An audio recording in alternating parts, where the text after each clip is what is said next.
ਪਿਆਰੇ ਵਿਦਿਆਰਥੀਓ, ਅੱਜ ਅਸੀਂ ਗੱਲ ਕਰਨ ਜਾ ਰਹੇ ਹਾਂ ਸੂਰਜ ਅਤੇ ਸੂਰਜੀ ਪਰਿਵਾਰ ਬਾਰੇ। ਜਿਵੇਂ ਕਿ ਅਸੀਂ ਕੱਲ੍ਹ ਪਿਛਲੇ ਲੈਕਚਰ ਦੇ ਵਿੱਚ ਅਸੀਂ ਗੱਲ ਕੀਤੀ ਸੀ ਬ੍ਰਹਿਮੰਡ ਬਾਰੇ ਬਹੁਤ ਸਾਰੀਆਂ ਗੱਲਾਂ ਅਸੀਂ ਉਸ ਕਲਾਸ ਦੇ ਵਿੱਚ ਜਾਣੀਆਂ ਸੀਗੀਆਂ। ਅੱਜ ਅਸੀਂ ਉਸ ਤੋਂ ਅਗਲੇ ਸਟੈਪ ਵੱਲ ਚੱਲਦੇ ਹਾਂ। ਅੱਜ ਅਸੀਂ ਜਾਣਾਂਗੇ ਸੂਰਜ ਅਤੇ ਸੂਰਜੀ ਪਰਿਵਾਰ ਦੇ ਬਾਰੇ। ਸ਼ੁਰੂ ਕਰਦੇ ਹਾਂ ਅੱਜ ਦਾ ਟੌਪਿਕ।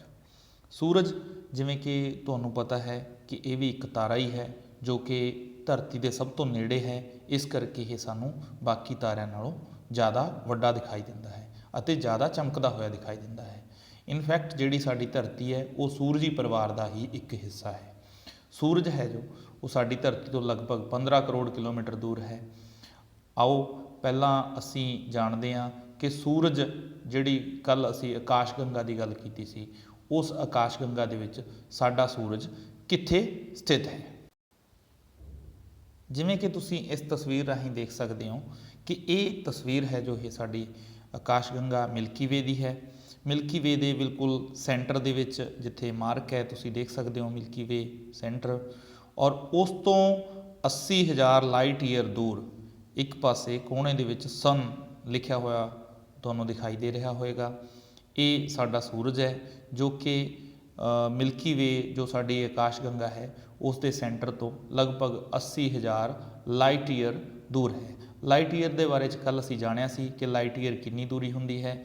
ਸੋ ਉਮੀਦ ਹੈ ਵੀ ਤੁਹਾਨੂੰ ਉਹ ਯਾਦ ਹੋਵੇਗੀ ਅਤੇ ਤੁਸੀਂ ਇਸ ਨੂੰ ਸੋਚ ਸਕਦੇ ਹੋ ਕਿ ਜਿਹੜਾ ਸਾਡਾ ਸੂਰਜ ਹੈ ਉਹ ਸੈਂਟਰ ਤੋਂ ਕਿੰਨੀ ਜ਼ਿਆਦਾ ਦੂਰ ਹੈ। ਅਤੇ ਇਸ ਤੋਂ ਬਾਅਦ ਆਪਾਂ ਗੱਲ ਕਰਦੇ ਹਾਂ ਸੂਰਜ ਦੇ ਬਾਰੇ 'ਚ ਕੁਝ ਹੋਰ ਤੱਥਾਂ ਦੀ। ਜਿਵੇਂ ਕਿ ਅਸੀਂ ਪਹਿਲਾਂ ਵੀ ਗੱਲ ਕੀਤੀ ਸੀ ਕਿ ਸੂਰਜ ਸਾਡੀ ਧਰਤੀ ਤੋਂ ਲਗਭਗ 15 ਕਰੋੜ ਕਿਲੋਮੀਟਰ ਦੂਰ ਹੈ, ਪਰ ਹੋਰ ਵੀ ਬਹੁਤ ਸਾਰੇ ਤਾਰੇ ਹਨ ਜੋ ਧਰਤੀ ਤੋਂ ਸਾਨੂੰ ਦਿਖਾਈ ਦਿੰਦੇ ਹਨ, ਪਰ ਉਹਨਾਂ ਦੀ ਦੂਰੀ ਸੂਰਜ ਤੋਂ ਕਿਤੇ ਜ਼ਿਆਦਾ ਹੈ। ਕੁਝ ਤਾਰੇ ਸਾਡੀ ਧਰਤੀ ਤੋਂ 200 ਕਰੋੜ ਪ੍ਰਕਾਸ਼ ਸਾਲ ਦੂਰ ਵੀ ਹਨ। ਇਸੇ ਤਰ੍ਹਾਂ ਬ੍ਰਹਿਮੰਡ ਦੇ ਵਿੱਚ ਬਹੁਤ ਸਾਰੀਆਂ ਗਲੈਕਸੀਜ਼ ਨੇ ਜਿਨ੍ਹਾਂ ਨੂੰ ਆਕਾਸ਼ ਗੰਗਾਵਾਂ ਕਿਹਾ ਜਾਂਦਾ ਹੈ। ਲਗਭਗ 6 ਅਰਬ ਗਲੈਕਸੀਜ਼ ਐਸਟੀਮੇਟ ਕੀਤੀਆਂ ਜਾਂਦੀਆਂ ਨੇ। ਇਸ ਤੋਂ ਤੁਸੀਂ ਅੰਦਾਜ਼ਾ ਲਗਾ ਸਕਦੇ ਹੋ ਕਿ ਇੱਕ ਗਲੈਕਸੀ ਦੇ ਵਿੱਚ ਕਈ ਲੱਖ ਮਿਲੀਅਨ ਤਾਰੇ ਹੋ ਸਕਦੇ ਨੇ। ਔਰ ਕਿੰਨੀਆਂ ਗਲੈਕਸੀਜ਼ ਅਤੇ ਕਿੰਨੇ ਤਾਰੇ, ਤੁਸੀਂ ਇਸ ਨੂੰ ਸੋਚ ਸਕਦੇ ਹੋ। ਇਹ ਆਪਣੇ ਹਿਸਾਬ ਕਿਤਾਬ ਤੋਂ ਕਿਤੇ ਜ਼ਿਆਦਾ ਬਾਹਰ ਹਨ। ਹੁਣ ਅਸੀਂ ਗੱਲ ਕਰਦੇ ਹਾਂ ਸੂਰਜ ਦੇ ਬਾਰੇ 'ਚ।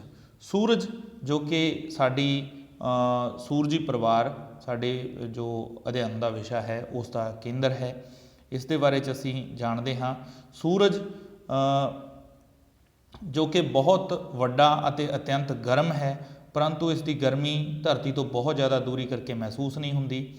ਤੁਸੀਂ ਸੋਚਦੇ ਹੋਵੋਗੇ ਕਿ ਸੂਰਜ ਕਿੱਥੋਂ ਆਇਆ। ਵਿਗਿਆਨੀਆਂ ਦਾ ਵਿਸ਼ਵਾਸ ਹੈ ਕਿ ਬਹੁਤ ਸਮਾਂ ਪਹਿਲਾਂ, ਕਈ ਖਰਬਾਂ ਸਾਲ ਪਹਿਲਾਂ, ਅਸਮਾਨ ਦੇ ਵਿੱਚ ਇੱਕ ਗੈਸੀ ਬੱਦਲਾਂ ਦਾ ਇੱਕ ਝੁੰਡ ਸੀ ਜਿਸ ਨੂੰ ਨੈਬੂਲਾ ਕਿਹਾ ਜਾਂਦਾ ਸੀ, ਔਰ ਉਸ ਨੈਬੂਲਾ ਦੀ ਕੰਸਨਟ੍ਰੇਸ਼ਨ ਤੋਂ ਹੌਲੀ ਹੌਲੀ ਸੂਰਜ ਅਤੇ ਬਾਕੀ ਸਾਰੇ ਗ੍ਰਹਿ ਅਤੇ ਉਪਗ੍ਰਹਿ ਬਣੇ ਹਨ। ਸਾਰੇ ਗ੍ਰਹਿ ਅਤੇ ਉਪਗ੍ਰਹਿ ਇੱਕ ਖਾਸ ਪੰਧ ਦੇ ਵਿੱਚ ਸੂਰਜ ਦੇ ਆਲੇ ਦੁਆਲੇ ਚੱਕਰ ਲਗਾ ਰਹੇ ਹਨ।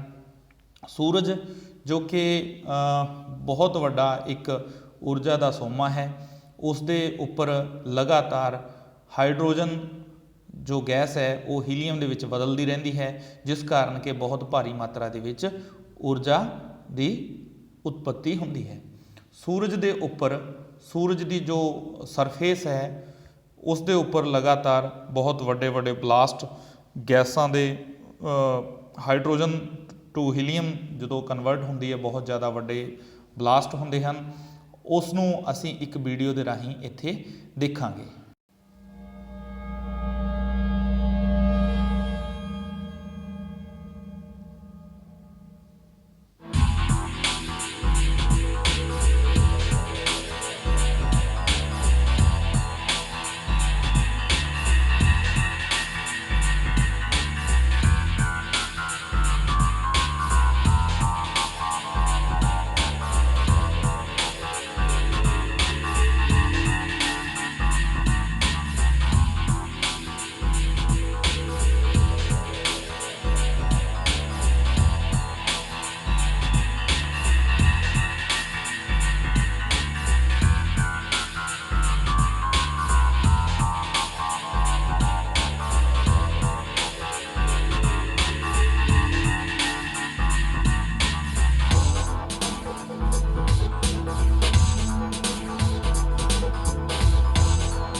ਪਿਆਰੇ ਵਿਦਿਆਰਥੀਓ, ਤੁਸੀਂ ਇਸ ਵੀਡੀਓ ਦੇ ਜ਼ਰੀਏ ਦੇਖਿਆ ਕਿ ਸੂਰਜ ਦੀ ਜੋ ਸਰਫੇਸ ਹੈ ਉਸ ਦੇ ਉੱਪਰ ਕਿਸ ਤਰ੍ਹਾਂ ਦੀ ਐਕਟੀਵਿਟੀਜ਼ ਲਗਾਤਾਰ ਚੱਲਦੀਆਂ ਰਹਿੰਦੀਆਂ ਹਨ।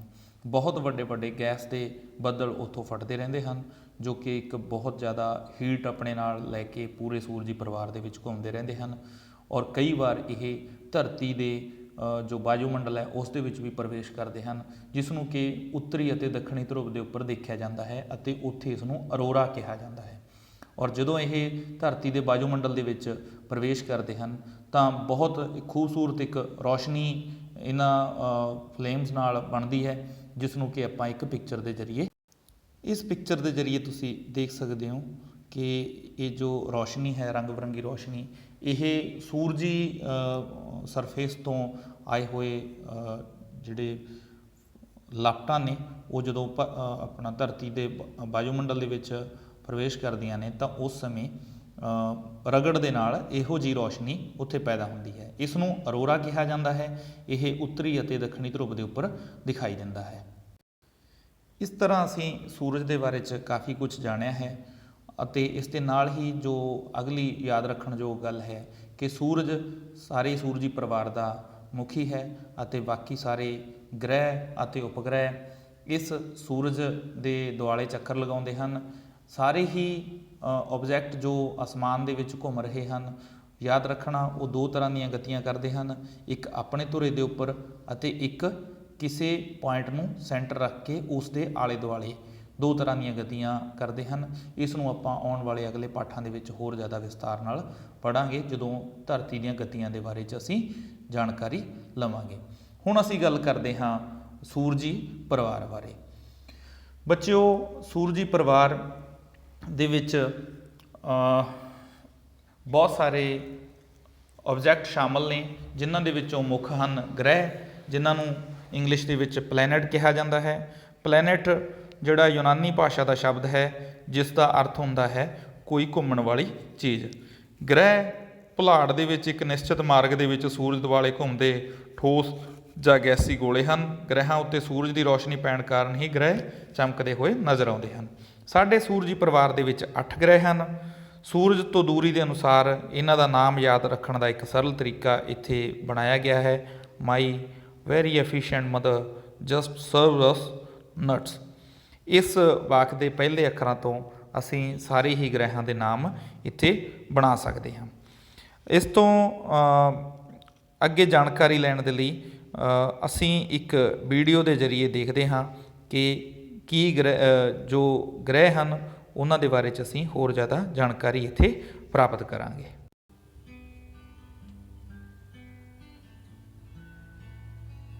I am the sun.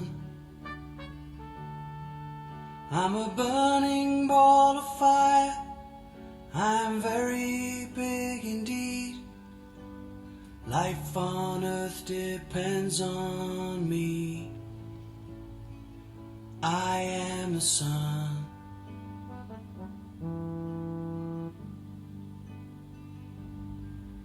I am Mercury.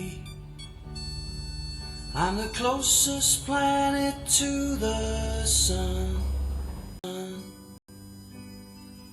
I'm a ball of iron. I have no moon. I am Mercury.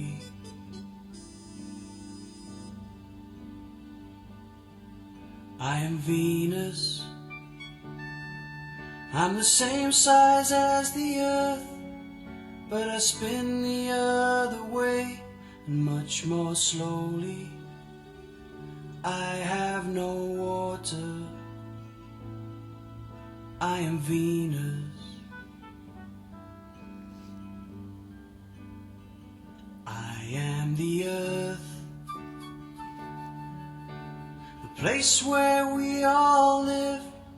There is land and lots of sea, so I look blue. I have a moon. I am the earth.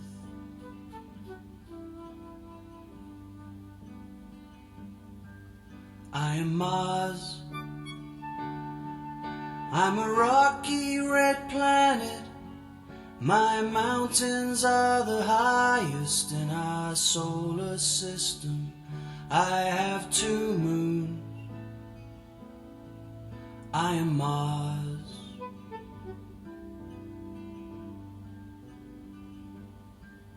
I am Jupiter.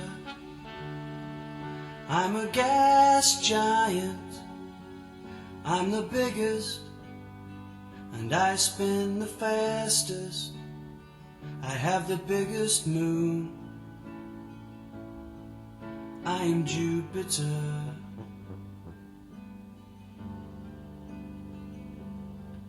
I am Saturn. I'm a gas giant. My rings are made of ice. Titan is my biggest moon. I am Saturn.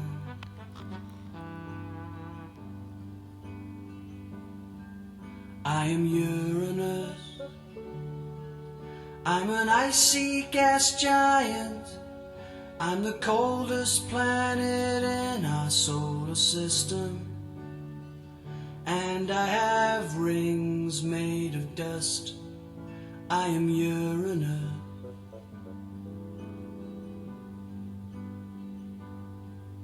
I am Neptune. I'm an icy gas giant. I'm the farthest planet from the sun. I have many storms. I am Neptune.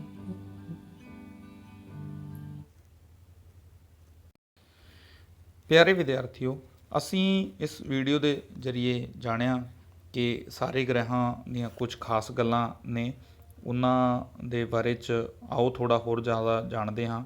ਸਭ ਤੋਂ ਪਹਿਲਾਂ ਬੁੱਧ ਗ੍ਰਹਿ, ਜਿਸ ਨੂੰ ਮਰਕੂਰੀ ਕਿਹਾ ਜਾਂਦਾ ਹੈ, ਇਹ ਸੂਰਜੀ ਪਰਿਵਾਰ ਦਾ ਸੂਰਜ ਦੇ ਸਭ ਤੋਂ ਨੇੜੇ ਦਾ ਗ੍ਰਹਿ ਹੈ। ਇਹ ਸੂਰਜ ਦਾ ਸਭ ਤੋਂ ਛੇਤੀ ਇੱਕ ਚੱਕਰ ਪੂਰਾ ਕਰਦਾ ਹੈ ਅਤੇ ਇਸ ਦਾ ਆਪਣਾ ਕੋਈ ਵੀ ਉਪਗ੍ਰਹਿ ਨਹੀਂ ਹੈ। ਇਹ ਬਹੁਤ ਜ਼ਿਆਦਾ ਗਰਮ ਗ੍ਰਹਿ ਹੈ। ਇਸ ਤੋਂ ਬਾਅਦ ਅਗਲਾ ਗ੍ਰਹਿ ਹੈ ਸ਼ੁੱਕਰ, ਜੋ ਇਸ ਦਾ ਆਕਾਰ ਅਤੇ ਵਿਆਸ ਇੱਥੇ ਲਿਖਿਆ ਹੋਇਆ ਹੈ। ਇਸ ਦੀ ਦੂਰੀ ਵੀ ਲਿਖੀ ਹੋਈ ਹੈ। ਇਸ ਦਾ ਵੀ ਕੋਈ ਉਪਗ੍ਰਹਿ ਨਹੀਂ ਹੈ ਅਤੇ ਇਹ ਧਰਤੀ ਦੇ ਆਕਾਰ ਦਾ ਹੀ ਇੱਕ ਗ੍ਰਹਿ ਹੈ, ਲਗਭਗ ਧਰਤੀ ਵਰਗਾ ਹੀ ਹੈ। ਇਸ ਕਰਕੇ ਇਸ ਨੂੰ ਕਈ ਵਾਰ ਧਰਤੀ ਦੀ ਭੈਣ ਵੀ ਕਿਹਾ ਜਾਂਦਾ ਹੈ ਅਤੇ ਇਸ ਨੂੰ ਅਸੀਂ ਸਵੇਰੇ ਸ਼ਾਮ ਦੇਖਦੇ ਹਾਂ। ਜੋ ਸਭ ਤੋਂ ਪਹਿਲਾਂ ਤਾਰਾ ਅਸਮਾਨ ਦੇ ਵਿੱਚ ਚੜ੍ਹਦਾ ਹੈ ਉਹ ਐਕਚੁਅਲੀ 'ਚ ਸ਼ੁੱਕਰ ਗ੍ਰਹਿ ਹੀ ਹੁੰਦਾ ਹੈ। ਇਸ ਨੂੰ ਅਸੀਂ ਸਾਂਝ ਦਾ ਤਾਰਾ ਜਾਂ ਸਵੇਰ ਦਾ ਤਾਰਾ ਵੀ ਕਹਿ ਦਿੰਦੇ ਹਾਂ, ਈਵਨਿੰਗ ਸਟਾਰ ਜਾਂ ਮਾਰਨਿੰਗ ਸਟਾਰ।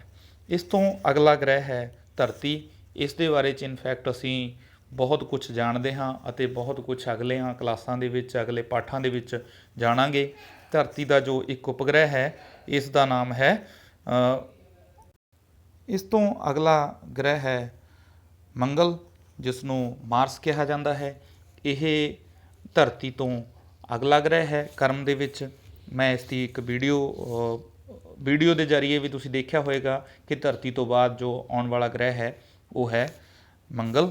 ਇਸ ਨੂੰ ਲਾਲ ਗ੍ਰਹਿ ਕਿਹਾ ਜਾਂਦਾ ਹੈ ਕਿਉਂਕਿ ਇੱਥੇ ਜੋ ਇੱਥੋਂ ਦਾ ਐਟਮੋਸਫੇਅਰ ਹੈ, ਵਾਯੂਮੰਡਲ ਹੈ, ਉਸ ਦੇ ਵਿੱਚ ਆਇਰਨ ਦੀ ਮਾਤਰਾ ਕਾਫੀ ਜ਼ਿਆਦਾ ਹੋਣ ਕਾਰਨ ਇਸ ਨੂੰ ਲਾਲ ਗ੍ਰਹਿ ਕਿਹਾ ਜਾਂਦਾ ਹੈ। ਅਤੇ ਪੂਰੇ ਸੋਲਰ ਸਿਸਟਮ ਦਾ ਸਭ ਤੋਂ ਉੱਚਾ ਪਰਬਤ ਨਿਕਸ ਓਲੰਪੀਆ ਇਸੇ ਮੰਗਲ ਗ੍ਰਹਿ ਦੇ ਉੱਪਰ ਸਥਿਤ ਹੈ। ਮੰਗਲ ਗ੍ਰਹਿ ਨੂੰ ਐਕਸਪਲੋਰ ਕਰਨ ਦੇ ਲਈ, ਮੰਗਲ ਗ੍ਰਹਿ ਦੇ ਬਾਰੇ 'ਚ ਬਹੁਤ ਜ਼ਿਆਦਾ ਜਾਣਕਾਰੀ ਲੈਣ ਦੇ ਲਈ ਬਹੁਤ ਜ਼ਿਆਦਾ ਯਤਨ ਕੀਤੇ ਜਾ ਰਹੇ ਨੇ। ਸਾਡੇ ਦੇਸ਼ ਦੀ ਜੋ ਏਜੰਸੀ ਹੈ ਇਸਰੋ ਅਤੇ ਅਮਰੀਕਾ ਦੀ ਜੋ ਏਜੰਸੀ ਹੈ ਨਾਸਾ, ਇਹ ਲਗਾਤਾਰ ਆਪਣੇ ਮਿਸ਼ਨ ਮੰਗਲ ਗ੍ਰਹਿ 'ਤੇ ਉੱਪਰ ਭੇਜ ਰਹੇ ਹਨ। ਸਾਡੇ ਵਾਸਤੇ ਮਾਣ ਵਾਲੀ ਗੱਲ ਹੈ ਕਿ ਸਾਡੇ ਦੇਸ਼ ਨੇ ਵੀ ਮੰਗਲ ਗ੍ਰਹਿ ਦੀ ਸਟੱਡੀ ਦੇ ਵਾਸਤੇ ਮੰਗਲਯਾਨ ਇੱਕ ਜੋ ਮਿਸ਼ਨ ਹੈ ਉਹ ਭੇਜਿਆ ਹੋਇਆ ਹੈ ਅਤੇ ਇਹ 2013 ਦੇ ਵਿੱਚ ਇਹ ਆਪਣਾ ਜੋ ਟੀਚਾ ਹੈ ਉਹ ਉਸ 'ਤੇ ਪਹੁੰਚ ਚੁੱਕਿਆ ਹੈ। ਅਗਲਾ ਗ੍ਰਹਿ ਹੈ ਬ੍ਰਹਿਸਪਤੀ, ਜਿਸ ਨੂੰ ਜੁਪੀਟਰ ਕਿਹਾ ਜਾਂਦਾ ਹੈ। ਜੁਪੀਟਰ ਪੂਰੇ ਸੋਲਰ ਸਿਸਟਮ ਦਾ, ਸੂਰਜੀ ਪਰਿਵਾਰ ਦਾ ਸਭ ਤੋਂ ਵੱਡਾ ਗ੍ਰਹਿ ਹੈ। ਇਹ ਇੱਕ ਗੈਸ ਵਰਗਾ ਸ਼ੇਪ ਦੇ ਵਿੱਚ ਹੈ। ਜੇਕਰ ਤੁਸੀਂ ਬ੍ਰਹਿਸਪਤੀ ਦੇ ਉੱਪਰ ਜਾਓ ਤਾਂ ਤੁਸੀਂ ਉੱਥੇ ਟਿਕ ਨਹੀਂ ਸਕੋਗੇ, ਤੁਸੀਂ ਡਿੱਗਦੇ ਹੀ ਰਹੋਗੇ, ਕਿਉਂਕਿ ਉਸ ਦੇ ਉੱਪਰ ਕੋਈ ਵੀ ਠੋਸ ਜਗ੍ਹਾ ਨਹੀਂ ਹੈ। ਇਸ ਤੋਂ ਅਗਲਾ ਗ੍ਰਹਿ ਹੈ ਸ਼ਨੀ। ਸ਼ਨੀ ਅਤੇ ਯੂਰੇਨਸ ਦੋ ਅਨੋਖੇ ਗ੍ਰਹਿ ਹਨ, ਕਿਉਂਕਿ ਇਹਨਾਂ ਦੇ ਦੁਆਲੇ ਕੁਝ ਧੂੜ ਮਿੱਟੀ ਦੇ ਛੱਲੇ ਬਣੇ ਹੋਏ ਹਨ। ਸ਼ਨੀ ਦੇ ਜੋ ਛੱਲੇ ਨੇ ਉਹ ਕਾਫੀ ਜ਼ਿਆਦਾ ਖੂਬਸੂਰਤ ਹਨ। ਉਹਨਾਂ ਦੀ ਸਟੱਡੀ ਦੇ ਲਈ ਬਹੁਤ ਸਾਰੇ ਮਿਸ਼ਨ ਧਰਤੀ ਦੇ ਉੱਪਰੋਂ ਭੇਜੇ ਗਏ ਹਨ ਕਿ ਇਹ ਕਿਸ ਚੀਜ਼ ਦੇ ਹਨ, ਜਿਨ੍ਹਾਂ ਤੋਂ ਸਾਨੂੰ ਇਹ ਪਤਾ ਲੱਗਦਾ ਹੈ ਕਿ ਇਹ ਧੂਲ ਮਿੱਟੀ ਦੇ ਤੱਤਾਂ ਦੇ ਬਣੇ ਹੋਏ ਕਣਾਂ ਦੇ ਬਣੇ ਹੋਏ ਛੱਲੇ ਹਨ। ਇਹ ਧਰਤੀ ਤੋਂ ਆਕਾਰ ਦੇ ਵਿੱਚ ਕਾਫੀ ਜ਼ਿਆਦਾ ਵੱਡਾ ਹੈ ਅਤੇ ਇਸ 'ਤੇ ਵੀ ਕਾਫੀ ਜ਼ਿਆਦਾ ਉਪਗ੍ਰਹਿ ਵੀ ਹਨ। ਸਭ ਤੋਂ ਜ਼ਿਆਦਾ ਉਪਗ੍ਰਹਿ ਇਨਫੈਕਟ ਇਸੇ ਸ਼ਨੀ ਦੇ ਹੀ ਦੱਸੇ ਜਾ ਰਹੇ ਹਨ। ਇਸ ਤੋਂ ਅਗਲਾ ਹੈ ਯੂਰੇਨਸ, ਜਿਸ ਨੂੰ ਅਰੁਣ ਕਿਹਾ ਜਾਂਦਾ ਹੈ। ਇਸ ਦੇ ਉੱਪਰ ਵੀ ਛੱਲੇ ਇਸ ਦੇ ਦੁਆਲੇ ਮਿਲਦੇ ਹਨ। ਇਹ ਵੀ ਗੈਸ ਦਾ ਹੀ ਇੱਕ ਗੋਲਾ ਹੈ ਅਤੇ ਇਸ ਦੀ ਖਾਸ ਗੱਲ ਇਹ ਹੈ ਕਿ ਇਹ ਸੂਰਜ ਦੇ ਦੁਆਲੇ ਚੱਕਰ ਲਾਉਣ ਦੇ ਨਾਲ ਨਾਲ ਆਪਣੇ ਧੁਰੇ ਦੇ ਦੁਆਲੇ ਪੂਰਬ ਤੋਂ ਪੱਛਮ ਦਿਸ਼ਾ ਵੱਲ ਘੁੰਮਦਾ ਹੈ।